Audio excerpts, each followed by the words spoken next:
Carl Jung tried to warn men about a truth so dark, most will go their entire lives without ever seeing it. A truth that lives in the silent space between a man's hope and a woman's gaze. There is a man, let's call him Mark. He is not a character in a story, he is you.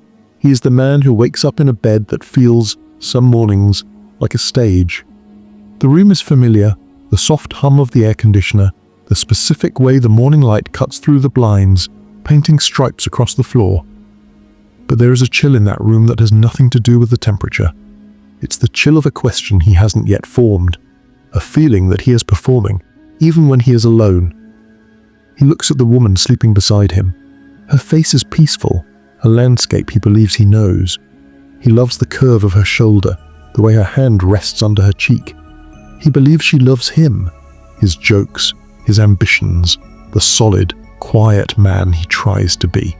He believes their love is a fortress built brick by brick with shared memories and whispered promises.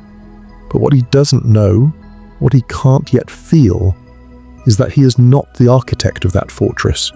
He is merely a guest within its walls, and the key does not belong to him. This is the first layer of the unseen truth. The man believes he is the protagonist of his own life. He believes his choices, his efforts, his love are the central forces shaping his relationship.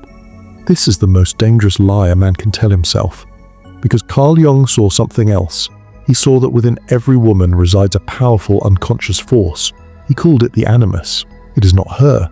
It is not her personality, her conscious mind, her laughter or her tears. It is something far deeper, far more ancient. It is a buried blueprint, a ghost in the machine of her soul. And this blueprint is for a man. Not for a man, for the man. An ideal. A composite image built from 1,000 fragments. Her father's strengths and his profound weaknesses, the heroes of the story she consumed as a girl, the unfulfilled longings of her mother, the whispered secrets of biology and spirit. This Animus is not a gentle guide. It is a silent, ruthless judge. It is a psychic organ of expectation. And when a woman looks at a man, she is not truly seeing him. Not the living, breathing, flawed human being standing before her. She is seeing how well he fits the blueprint. She is projecting the image of her Animus onto him, like a film projected onto a blank screen. The man, the real man, is merely the screen. He is the surface upon which her inner drama is played out. Mark doesn't know this. He feels the pressure, of course.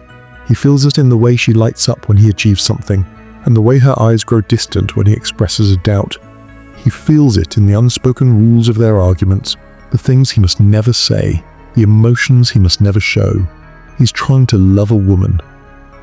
But what he is really doing is auditioning for a role in a play he has never read. He is trying to become the ghost in her machine. Think of a time you tried so hard. You remembered the anniversary. You planned the perfect vacation.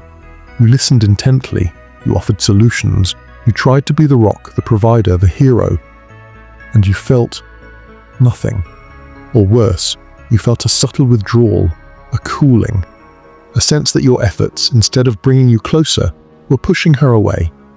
You tasted the bitter, metallic flavor of confusion. Why? Why, when I am trying so hard to be good for her, does she pull away? The answer is the dark twist, the gut punch Jung revealed. When a man tries too hard, he ceases to be a screen for her projection and becomes instead a beggar. He's no longer the mysterious, self-contained figure who might be the embodiment of her Animus. He becomes a man who is seeking her validation. He's asking her, with every desperate action, am I the one? Am I good enough? Do I fit the blueprint? And in that moment, the projection shatters. The magic is broken. The Animus, that inner judge, is not interested in a supplicant. It is drawn to sovereignty. It is captivated by a man who possesses something it cannot easily map or control. A man who is not trying to fill a role, but who is, irrevocably, himself. This is not about being a jerk. This is not about indifference. This is about a fundamental state of being that Jung called self-possession. It is the radical ownership of one's own soul. Let's go back to Mark. It's a Tuesday evening. He had a difficult day at work. The old Mark, the one who doesn't know about the blueprint, would come home slumped. He would seek comfort. He might tell her about his terrible day, hoping for a hug, for sympathy, for her to tell him he's still her hero. He is handing her his emotional state and asking her to fix it. He is making her the custodian of his own soul. But the man who understands, the man who has glimpsed the terrifying truth, he carries his own weight. He comes home. He is quiet, perhaps, contained. He does not dump his burden at her feet. He owns it. He might say, "It was a challenging day," and then he will move to the kitchen and make a cup of tea, or he will go to his study and lose himself in a book for an hour. He's not pushing her away. He's simply full. He's a complete system, a sovereign entity, and in that space, in that silence where he's not performing, not begging, not seeking, her unconscious mind, her animus stirs. Who is this man who does not need my validation? Who is this man who is so possessed by his own purpose that my approval or disapproval is a secondary concern? The projection flickers back to life. The screen is once again blank enough, mysterious enough, to hold the ghost. This is the brutal, soul-shaking paradox at the heart of female attraction, as seen through the Jungian lens. The more a man seeks to be the man for her, the less of a man he becomes in her eyes. The more he focuses on being the man for himself, the more powerfully the animus is activated. It is a cruel game. It feels unfair. Why must he be an island? Why can't he be vulnerable? Why can't he need her? He can, but it must come from a place of abundance, not deficit. It must be a conscious choice to share his inner world, not a desperate plea to have it fixed. The difference is subtle in action, but cavernous in its psychological impact. One is the act of a king sharing his treasure. The other is the act of a pauper begging for a coin. Now we descend deeper, into the true darkness. What happens when a man fails to see this? When he lives his entire life as an actor in someone else's fantasy? He becomes a phantom. He walks through his own life as a ghost. He gets the promotion he thought she wanted, buys the house he thought would make her proud, fathers the children he believes will cement his role. But with every passing year, the emptiness inside him grows. It is a hollow space behind his ribs, a quiet scream in the middle of the night. He looks in the mirror, and he does not recognize the man staring back. That man is a collection of reactions, a puppet whose strings are pulled by a blueprint he has never seen. He feels her dissatisfaction like a constant low-grade fever. He tries harder, he buys bigger gifts, he plans more elaborate dates, he becomes more agreeable, more helpful, more plastic. And with every effort, her dissatisfaction grows, because he is moving further and further away from the terrifying, thrilling mystery of a self-possessed man. He's sanding down his own edges to fit a slot, and in the process, he is making himself utterly uninteresting to the deepest part of her psyche. The relationship becomes a theatre of the absurd. Two people speaking lines from different plays. She is yearning for her animus to be made flesh, and he is desperately trying to figure out what script she's reading from so he can memorize his part. There is no real meeting. There is no genuine contact. There are only two unconscious patterns grinding against each other in the dark. This is the source of that profound loneliness so many men feel, even and especially when they are lying in bed next to the woman they love. It is the loneliness of not being seen, because she is not seeing him. She is seeing the projection, and he is not presenting himself. He is presenting an audition tape. The tragedy is that she is as much a prisoner of this as he is. She did not consciously create the animus. It is part of the collective unconscious, an archetypal inheritance. She is also longing to be free, to connect with a real man, not a phantom. But she cannot articulate this. She simply feels the disappointment, the nagging sense that something is missing. She may even blame herself, or she may blame him, not understanding that they are both trapped in a psychic dance that is older than both of them. This is where most men break. They either resign themselves to the phantom life, numbing the emptiness with work or distraction or secret vices, or they shatter.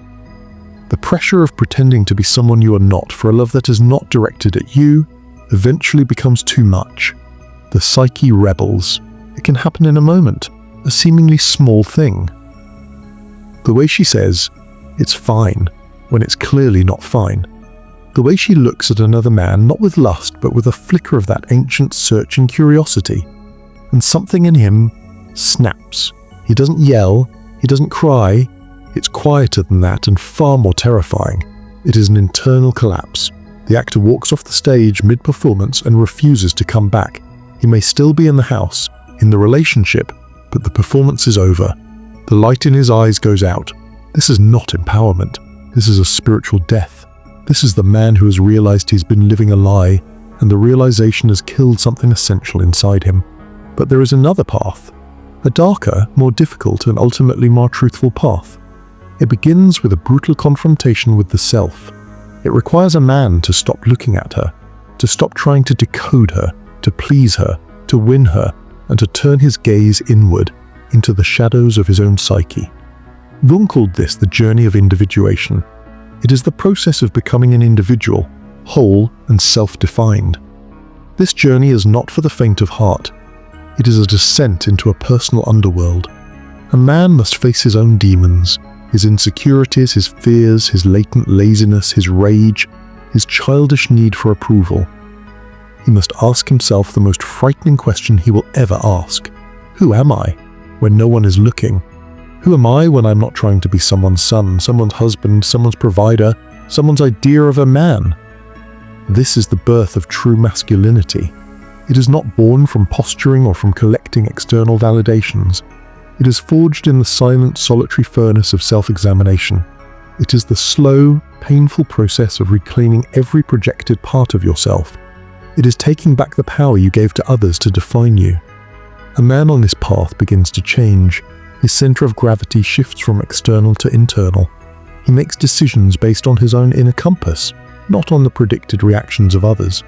He discovers his own desires, his own passions, his own weird and particular joys. He starts to say no more often. He sets boundaries not as a punishment, but as a statement of self-respect. He becomes less convenient, less predictable, more real. And here is the final devastating twist of this entire psychological drama. When a man truly embarks on this journey, when he ceases to be an actor and becomes the author of his own life, the women in his life will have one of two reactions. Some will revolt. The withdrawal will be immediate and severe. The relationship may end, because his newfound self-possession shatters the old projection completely. He's no longer the puppet she knew how to manipulate. He's become an unknown variable, a threat to the internal blueprint. Her entire psychic ecosystem built around the old dynamic goes into crisis. Letting her go in this case is not a failure. It is a necessary death. It is the price of your own soul. But others, a different kind of woman, will be drawn to this new energy like a moth to a flame. Her reaction will be deeper, more primal than mere approval. It will be a resonance. It will feel like recognition. Not recognition of the man she wanted you to be, but recognition of the man you actually are. The projection of the Animus does not disappear, but it now has a chance to align with something real, something substantial for the first time. The love that becomes possible in this space is no longer a fantasy. It is a meeting between two whole, self-possessed individuals. It is a conscious relationship built not on unconscious projection, but on genuine seeing. This is the shocking, dark truth Carl Jung tried to warn us about. The entire landscape of your relationships, your happiness, your very sense of self, is dictated by an invisible war inside the psyche of the women you meet. A war between the conscious woman who loves you and the unconscious animus that judges you. You have a choice. You can remain on the screen, a flickering image trying to conform to a ghost's demands, forever wondering why your efforts lead to emptiness. Or you can step off the screen. You can turn out the projector. You can stand in the darkness alone and begin the terrifying work of building a soul so solid, so real that it cannot be ignored. The blueprint is not your destiny. It is your test.